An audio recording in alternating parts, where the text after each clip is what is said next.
di dalam kerajaan Allah itulah ada fasilitas kita berbicara dengan Tuhan. Tuhan berbicara kepada kita secara pribadi. Ya, Allah itu roh, gembala dengan roh kita, nanti Tuhan akan memberikan kebenaran, cara perdamaian. Nama kata lain adalah Salam saudaraku yang terkasih.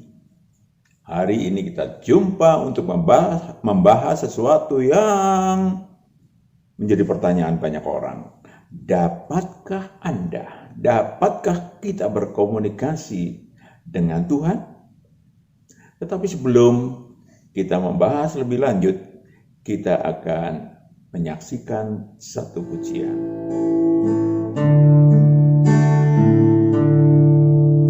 Sering ku tak mengerti jalan-jalan-Mu Tuhan, bagai belantara yang kelam.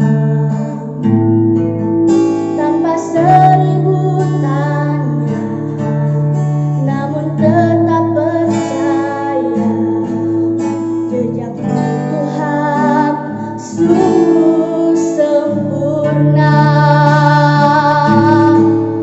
Ajarku memahami semua yang Kau ingini, agar hidupku puaskan hati-Mu. Bagimu aku rela sepenuh hati menghamba, serahkan diri, genapi karya-Mu. Ajarku memahami semua yang Kau ingini, agar hidupku puaskan hati-Mu. Bagimu aku rela sepenuh hati menghamba, serahkan diri, genapi karya-Mu. Serahkan diri, genapi karya-Mu.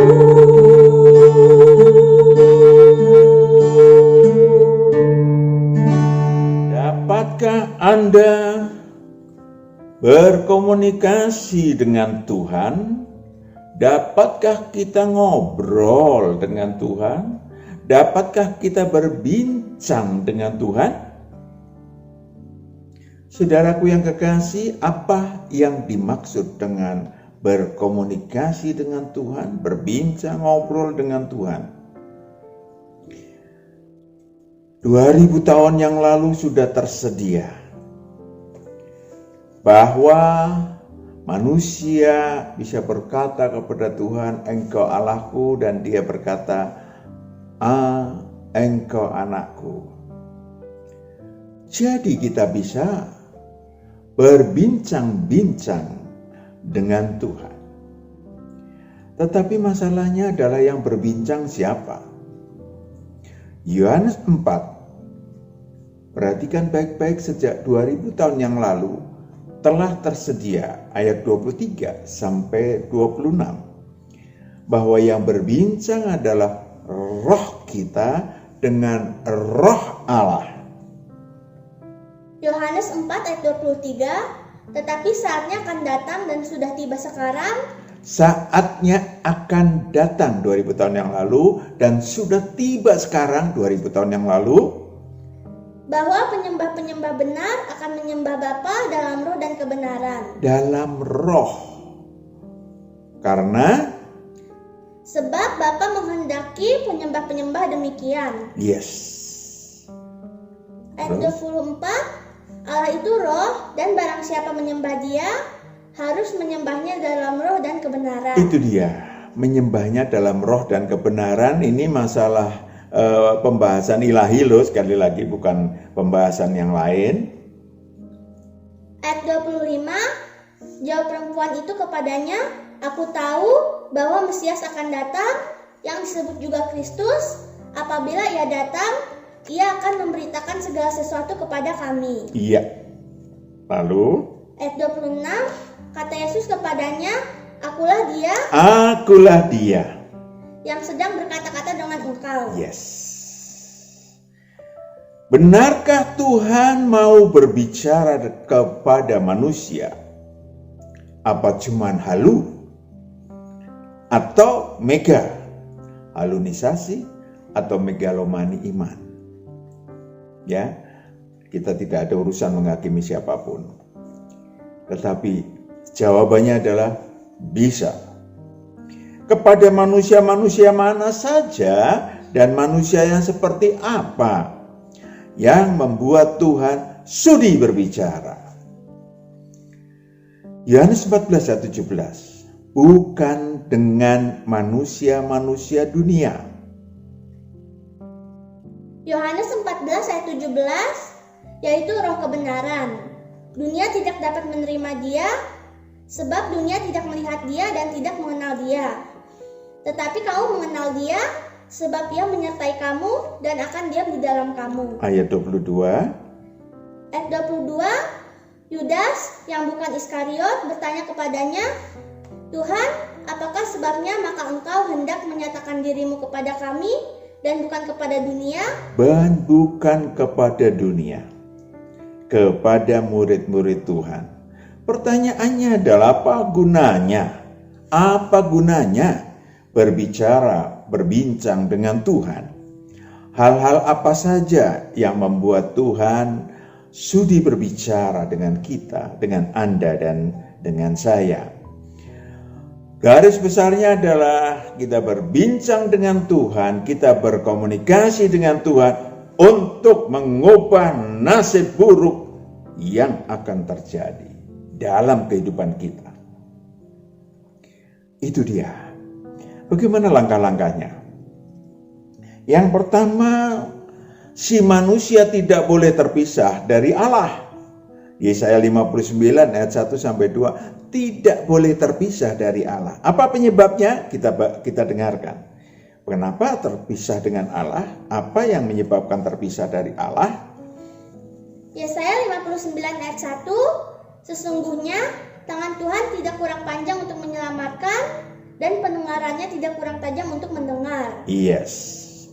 But Ayat 2, tetapi yang merupakan pemisah antara kamu dan Allahmu ialah segala kejahatanmu dan yang membuat dia menyembunyikan diri terhadap kamu sehingga ia tidak mendengar ialah segala dosamu. Saudaraku yang kekasih, maka 2000 tahun yang lalu ada yang disebut jalan damai dengan Allah.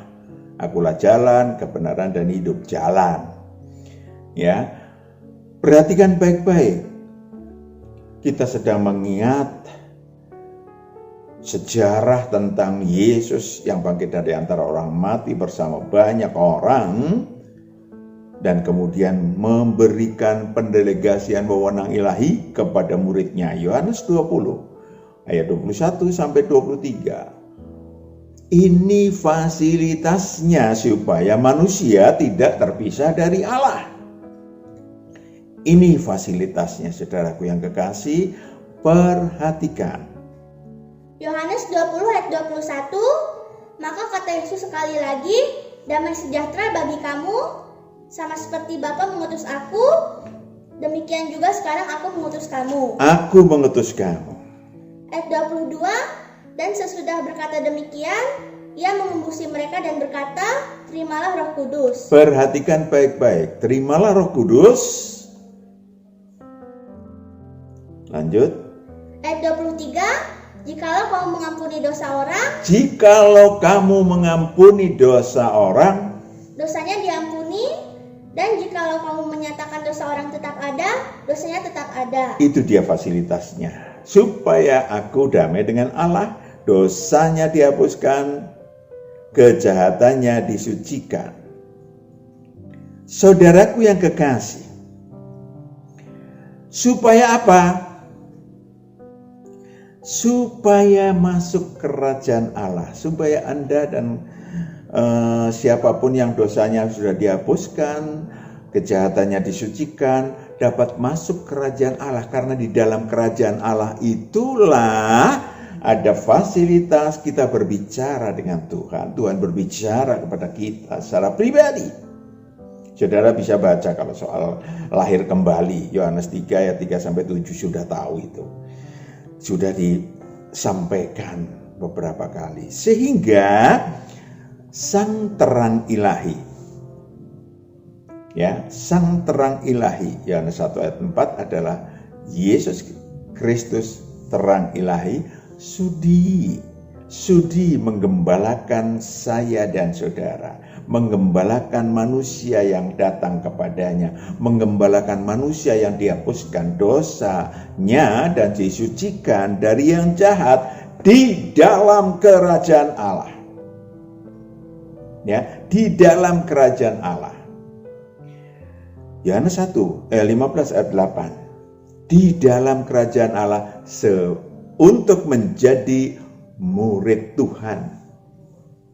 Ya, murid Tuhan yang ditentukan oleh Yohanes 15 ayat 8. Dalam hal inilah Bapakku dipermuliakan, yaitu jika kamu berbuah banyak, dan dengan demikian kamu adalah murid-muridku. Itu dia.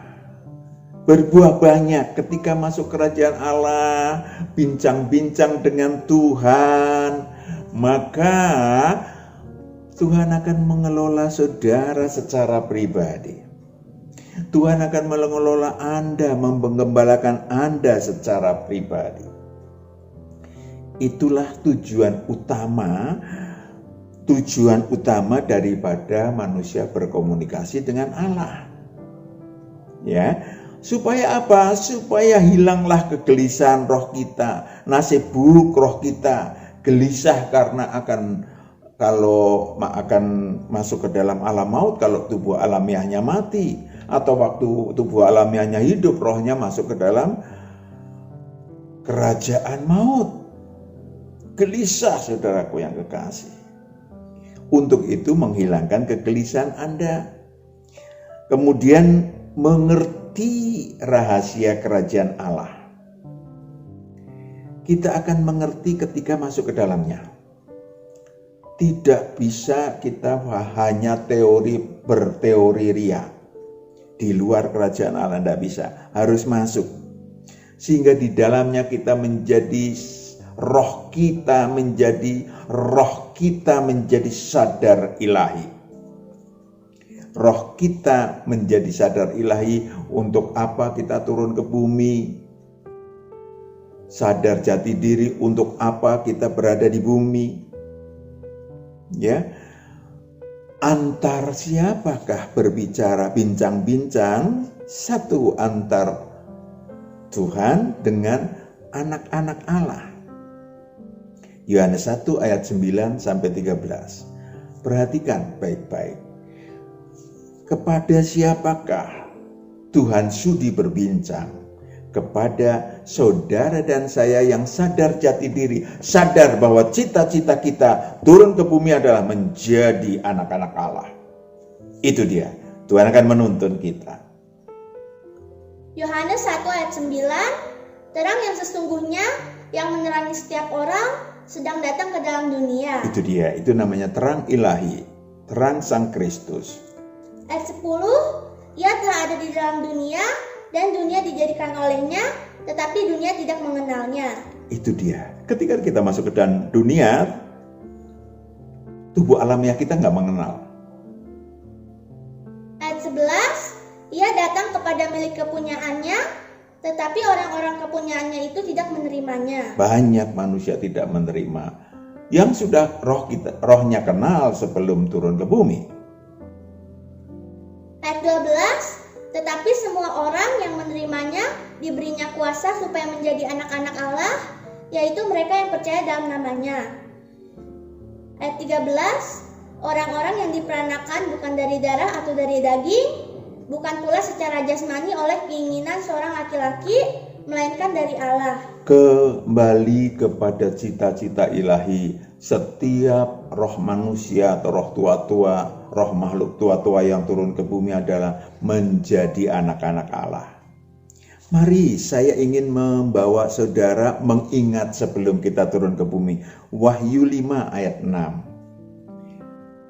Perhatikan baik-baik, saya dan saudara sebelum turun ke bumi memiliki bos, yaitu Sang Anak Domba. Itu bos kita. Bos setiap roh manusia, mau ngaku atau nggak ngaku. Tadi ada yang nggak ngaku, ada yang nggak ngaku tapi nggak mau menerima, ada yang mau menerima. Wahyu 5 ayat 6. Maka aku melihat di tengah-tengah takhta dan keempat makhluk itu, dan di tengah-tengah tua-tua itu, Di tengah makhluk tua-tua, di tengah roh-roh kita, berdiri seekor anak domba seperti telah disembelih, bertanduk 7 dan bermata 7. seekor anak domba yang telah disembelih untuk menunjukkan bagaimana tangan Allah, anak Allah, sang anak domba berkorban untuk mendidik, menggembleng, menyeleksi calon anak-anak Allah di bumi. Itulah ketujuh roh Allah yang diutus ke seluruh bumi. Itu dia. Ada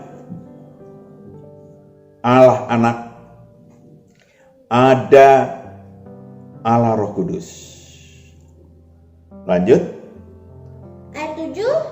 Lalu datanglah anak domba itu dan menerima gulungan kitab itu dari tangan dia yang duduk di atas takhta itu. Ada Allah Bapa yang memberikan gulungan kitab itu untuk diajarkan kepada calon anak-anak Allah, roh saya dan roh saudara. Amin. Itu dia. Ayat yang selanjutnya sampai ayat 10 saudara bisa baca sendiri. Yang kedua, tujuan utamanya apa? Tujuan utama yang kedua adalah Roh Kudus untuk menolong si murid Tuhan, saya dan saudara bekerja ilahi. Ya, kerja ilahi di dalam kerajaan Allah. Perbedaannya adalah kalau kita hanya Taurat dan kitab para nabi maka kita pasif lebih banyak. Tapi dalam kerajaan Allah, dalam Tuhan yang kita bahas Sabtu-Sabtu lalu adalah supaya kita aktif ilahi, roh kita aktif. Maka saudara kita akan melakukan perintah Tuhan, jadikanlah seluruh bangsa muridku, baptislah dalam nama Bapa, Anak dan Roh Kudus, yang kita kenal sejak di surga kekal, bukan? Mendapatkan pendelegasian wewenang ilahi seperti tadi udah dibaca. Roh Kudus akan memimpin saudara sebagai murid Tuhan, saya sebagai murid Tuhan untuk melakukan apa yang disebut sebagai pengampunan dosa dan penyucian dari yang jahat. Saudaraku yang kekasih, banyak lagi kerja ilahi kita.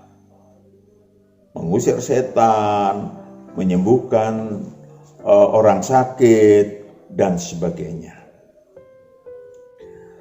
Saudara kita juga bertugas untuk mengasihi sesama murid Tuhan sebagai perintah baru. Kita juga bertugas untuk mengasihi sesama manusia. Perhatikan baik-baik, bukan enteng mengasihi sesama manusia. Ya. Lukas 6 ayat 35. Perhatikan baik-baik. Mengasihi totalitas adalah bukan sembarangan mengasihi. Musuh pun harus dikasihi supaya saudara dan saya menjadi anak-anak Allah. Lukas 6 ayat 35. Tetapi kamu kasihilah musuhmu. Kasihilah musuhmu. Dan berbuatlah baik kepada mereka dan pinjamkan dengan tidak mengharapkan balasan. Itu dia. Lanjut. Maka upahmu akan besar dan kamu akan menjadi anak-anak Allah yang maha Kamu tinggi. akan menjadi Anak-anak Allah yang maha tinggi. anak-anak Allah yang maha tinggi. Sebab ia baik terhadap orang-orang yang tidak tahu berterima kasih. Sebab ia baik terhadap orang-orang yang tidak tahu berterima kasih. Dan terhadap orang-orang jahat. Terhadap orang-orang jahat. Tidak gampang bukan? Saudaraku yang kekasih, kasih itu nilainya sangat tinggi. Anak-anak Allah bisa akan mempertambah nilai rohnya, mutu rohnya. 1 Korintus 13 ayat 1 ayat 3 sampai 8, menaikkan mutu rohnya. Ya, karena itu kita dapat menaikkan mutu roh setiap hari, setiap saat, dimanapun, kapanpun. 1 Korintus 13 ayat 3, dan sekalipun aku membagi-bagikan segala sesuatu yang ada padaku, bahkan menyerahkan tubuhku untuk dibakar, tetapi jika aku tidak mempunyai kasih, sedikit pun tidak ada faedahnya bagiku. Saudara, bagus membagi-bagikan sesuatu kepada orang, itu namanya perbuatan baik. Tetapi tanpa kasih, kalau saudara sudah bagi-bagian ke orang, kemudian menjadi viral dan segala macam, boleh-boleh saja. Tetapi itu bukan kasih. Kasih adalah ketika totalitas kita nggak peduli mau diviralkan, mau enggak. Hati kita adalah memberikan kepada umat manusia dengan totalitas, dengan kerendahan hati, dengan ketulusan. Lanjut. Ayat 4, kasih itu sabar. Kasih itu sabar. Kasih itu murah hati. Kasih itu murah hati. Ia tidak cemburu. Ia tidak memegahkan diri dan tidak sombong. Itu dia. Makanya kalau bagi-bagikan orang, bagi-bagikan sesuatu lalu ingin viral supaya dilihat orang, itu bukan kasih. Itu perbuatan baik juga, cuman bukan kasih. Lanjut. Ayat 5, ia tidak melakukan yang tidak sopan dan tidak mencari keuntungan diri sendiri. Ia Lanjut. tidak pemarah dan tidak menyimpan kesalahan orang lain. Tidak menyimpan kesalahan orang lain. Dan Ayat 6, ia tidak bersukacita karena ketidakadilan. ia tidak bersukacita karena ketidakadilan. Saya dapat lebih banyak, orang rugi, masa bodoh. Tidak demikian. Tetapi ia bersukacita karena kebenaran. Karena kebenaran. And then 7. Ayat 7, ia menutupi segala sesuatu, percaya segala sesuatu, mengharapkan segala sesuatu, sabar menanggung segala sesuatu. Sabar menanggung segala sesuatu. Terakhir ayat 8. Ayat 8, kasih tidak berkesudahan, nubuat akan berakhir, bahasa roh akan berhenti, pengetahuan akan lenyap. Dengan demikian, saudara berkomunikasi dengan Tuhan setiap saat untuk berproduktif ilahi, untuk beraktivitas ilahi, untuk segala sesuatu yang ilahi. Maka saudara akan mendapatkan damai sejahtera yang ilahi juga. Yohanes 14 ayat 26 sampai 27. Itu dia gunanya. Nasib buruk roh kita akan diubah Tuhan. Itu gunanya yang utama untuk kalau berkomunikasi, ngobrol, istilah gampangnya, berbincang dengan Tuhan untuk hal-hal yang terkait dengan pelayanan pekerjaan ilahi. Yohanes 14 ayat 26, tetapi penghibur, yaitu Roh Kudus, yang akan diutus oleh Bapa dalam namaku, dialah yang akan mengajarkan segala sesuatu kepadamu, dan akan mengingatkan kamu akan semua yang telah kukatakan kepadamu. Perhatikan baik-baik, damai sejahtera. Ayat 27, damai sejahtera kutinggalkan bagimu, damai sejahteraku kuberikan kepadamu, dan apa yang kuberikan tidak seperti yang diberikan oleh dunia kepadamu. Tidak seperti yang diberikan dunia kepadamu. Karena itu masalah damai sejahtera yang utama adalah untuk roh saya, untuk roh saudara. Janganlah gelisah dan gentar hatimu. Sehingga roh saya dan roh saudara tidak gentar, tidak takut masuk alam maut kalau tubuh alam yang mati. Tidak takut masuk neraka kekal. Karena apa? Karena tahu kebenaran setiap saat. Iya kan? Tetapi bukan, sekali lagi, bukan halu. Bukan megalomani iman. Yang terakhir, tetapi saya sampaikan dulu sebuah kesaksian bagaimana saya dahulu 25 seperempat abad yang lalu pernah diminta KKR di mana-mana, termasuk di Pematang Siantar, di Medan dan seterusnya sekitarnya. Saya pengen karena belum pernah pulang kampung di tempat ayah saya orang Batak, ibu di Tarutung, ibu saya orang Jawa. Maka saya pengen naik mobil. Tapi panitia mengatakan, Pak naik pesawat aja biar mobil jalan darat. Saya tanya sama Tuhan, Tuhan mengatakan yes. Naiklah saya pesawat sampai di sana. Begitu saya sedang khotbah di KKR di Pematang Siantar di stadion, apa yang terjadi? Mobil saya tubrukan, hancur. Untung penumpangnya nggak apa-apa. Saudaraku, kita akan dipantau oleh Tuhan, diproteksi oleh Tuhan. Tapi apakah Pak Matius, hal-hal yang jasmaniah juga boleh dibincang-bincangkan dengan Tuhan? Boleh. Tetapi sekali lagi rumusnya adalah Tuhan memberikan hikmat, Tuhan memberikan kesempatan untuk ngobrol, berkomunikasi, adalah untuk tujuan utama tadi. Kita ambil garis besarnya 2. Tetapi apakah hal-hal jasmaniah juga Tuhan pedulikan? Yes, sejauh tidak mengganggu kepentingan tubuh rohaniah.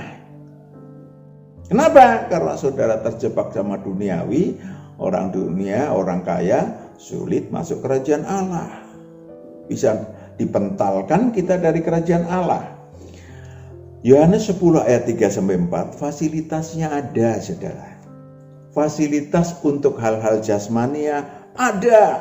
Tapi perhatikan prosedurnya yang serupa dengan mendapatkan hal-hal yang terkait dengan masalah ilahiyah. Yohanes 10 ayat 3, untuk dia penjaga membuka pintu. Untuk dia penjaga membuka pintu. Dan domba-domba mendengarkan suaranya, dan ia memanggil domba-dombanya masing-masing menurut namanya. Menurut namanya pribadi, saudara, bukan kelompok. Dan menuntunnya keluar. Menuntun keluar dari kegelapan. Ayat 4, jika semua dombanya telah dibawanya keluar, ia berjalan di depan mereka. Ia berjalan di depan mereka. Dan domba-domba itu mengikuti dia. Domba-domba itu mengikuti dia. Karena mereka mengenal suaranya. Karena mereka mengenal suaranya. Oke, karena mereka mengenal suaranya.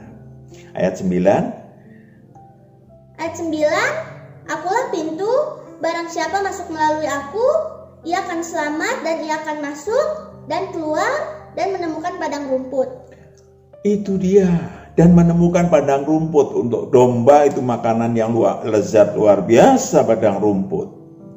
Ayat 11. Ayat 11, akulah gembala yang baik. Gembala yang baik memberikan nyawanya bagi domba-dombanya. Iya.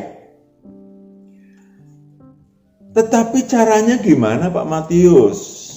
Supaya, karena saya udah berdoa nih, gak ada Tuhan ngomong. Mari kita tengok dulu.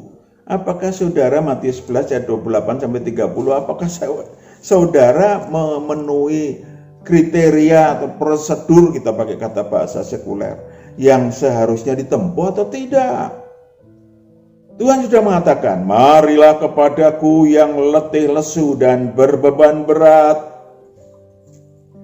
Matius 11 ayat 28, marilah kepadaku semua yang letih lesu dan berbeban berat, aku akan memberi kelegaan kepadamu. Aku akan memberi kelegaan kepadamu. Saudara tahu kan letih lesu berbeban berat, aku akan memberikan kelegaan kepadamu. Syaratnya ayat 29, pikulah kuk yang kupasang. Mau nggak memikul kuk kendali yang dipasang Tuhan? Dan belajarlah padaku. Yang kedua, belajar mau nggak kepada Tuhan? Karena aku lemah lembut dan rendah hati, dan jiwamu akan mendapat ketenangan. Itu dia. Jiwamu akan mendapat ketenangan. Ayat 30, sebab kuk yang kupasang itu enak, dan bebanku pun ringan. Itu dia. Meringankan beban Tuhan, karena saudara menyelesaikan, memenangkan masalah-masalah jasmania bersama Tuhan. Capek Tuhan ngomong ke timur, tapi saudara ke barat melulu. Iya kan? Ke utara, tapi saudara ke selatan. Ya, baru ke utara setelah setahun, setelah 3 tahun. Wasting time, wasting energy, right? Yang terakhir, di dalam kerajaan Allah tersedia aneka kebenaran, jalan keluar untuk membunuh kekhawatiran saudara. Matius 6 ayat 30-34. Banyak manusia khawatir menghadapi kebutuhan-kebutuhan jasmania, apalagi sekarang ini. Tetapi kalau saudara memiliki Tuhan, saudara bisa ngobrol dengan Tuhan. Apa yang harusnya dilakukan Tuhan? Matius 6 ayat 30. Jadi jika demikian Allah mendandani rumput di ladang yang hari ini ada dan besok dibuang ke dalam api, tidakkah Ia akan terlebih lagi menandani kamu, hai orang yang kurang percaya? Ayat 31. Sebab itu janganlah khawatir dan berkata, apakah yang akan kami makan? Jangan khawatir. Berkata boleh, tapi jangan khawatir. Lanjut. Apakah yang akan kami minum? Apakah yang akan kami pakai? Ayat 32. Semua itu dicari bangsa-bangsa yang tidak mengenal Allah. Akan tetapi Bapamu yang di sorga tahu. Bapamu yang di surga tahu bahwa kamu memerlukan semuanya itu. Kadang-kadang kita nggak tahu apa yang diperlukan. Amin. Ayat 33. Tetapi carilah dahulu kerajaan Allah dan kebenarannya. Masuklah ke dalam kerajaan Allah. Tuhan akan memberikan kebenarannya. Tuhan akan bicara kepada saudara tentang kebutuhan-kebutuhan, tentang kekhawatiran yang harus dilenyapkan. Jangan menjadikan beban kekhawatiran itu numpuk dari hari ke hari. 34. Ayat 34. Sebab itu janganlah kamu khawatir akan hari besok, karena hari besok mempunyai kesusahannya sendiri. Kesusahan sehari cukuplah untuk sehari. Kesusahan sehari cukuplah untuk sehari. Nah, saudaraku yang kekasih, nikmatilah kehidupan ini. Nikmatilah pencobaan, bahkan masalah, bahkan seperti saudara pada waktu dulu sekolah. Ada ulangan, ada masalah, menangkan, karena itu penting. Saudaraku, perhatikan baik-baik. Kita baca yang terakhir Yakobus 1 ayat 2-5. Perhatikan baik-baik untuk mengubah persepsi tentang pencobaan supaya tidak khawatir tetapi bahkan berbahagia. Yakobus 1 ayat 2. Saudara-saudaraku, anggaplah sebagai suatu kebahagiaan apabila kamu jatuh ke dalam berbagai-bagai pencobaan. Ayat 3. Sebab kamu tahu bahwa ujian terhadap imanmu itu menghasilkan ketekunan. Ayat 4. Dan biarkanlah ketekunan itu memperoleh buah yang matang, supaya kamu menjadi sempurna dan utuh. Dan tak kekurangan suatu apapun. Tidak kekurangan suatu apapun. Ini kan? Ayat 5. Ayat 5. Tetapi apabila di antara kamu ada yang kekurangan hikmat, hendaklah ia memintakannya kepada Allah. Kekurangan hikmat, ngobrol kepada Tuhan, kepada Allah. Ngobrol. Bicara, berkomunikasi. Jangan pakai pikiran sendiri, jangan pakai emosi apalagi. Ayat 12 terakhir. Ayat 12. Berbahagialah orang yang bertahan dalam pencobaan, sebab apabila ia sudah tahan uji, ia akan menerima mahkota kehidupan. Kalau sudah tahan uji, dia akan menerima mahkota kehidupan yang dijanjikan Allah kepada barang siapa yang mengasihi dia. Itu untuk roh saudara juga. Artinya, pencobaan-pencobaan jasmania juga dipentingkan bagi roh saudara, selain untuk memenangkan bagi kepentingan nasib buruk tubuh alamiah saudara. Amin. Kesaksian bagaimana Tuhan memberikan hikmat untuk meracik herbal yang kini sangat bermanfaat untuk kesehatan tubuh alamiah banyak murid Tuhan dan orang-orang umum. Bahkan untuk mengatasi COVID-19. Luar biasa. Contoh bahwa kebutuhan alamiah pun Tuhan berikan. Nah, Anda ingin berkomunikasi dengan Tuhan Allah? Tuhan sudah menyediakan diri di dalam jalan Tuhan, dalam kerajaan Allah. Silahkan masuk ke dalamnya agar kegentaran roh saudara, kekhawatiran jiwa saudara, masalah-masalah pencobaan dalam kehidupan saudara, baik sekarang maupun yang akan datang, dapat dimenangkan bersama Tuhan. Amin.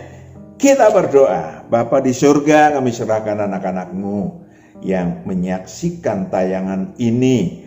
Engkau yang memberkati, Engkau yang berbicara, Engkau yang berbisik kepada anak-anak-Mu, supaya anak-anak-Mu boleh bersama Tuhan mengatasi nasib buruk rohnya, mengatasi nasib buruk tubuh alamiahnya, sehingga damai sejahtera menyertai seluruh anak-anak-Mu di muka bumi ini yang mendengarkan, melihat, menyaksikan tayangan ini dan men-share-nya. Dalam nama Yesus hamba serahkan anak-anak. Haleluya, amin. Sampai jumpa.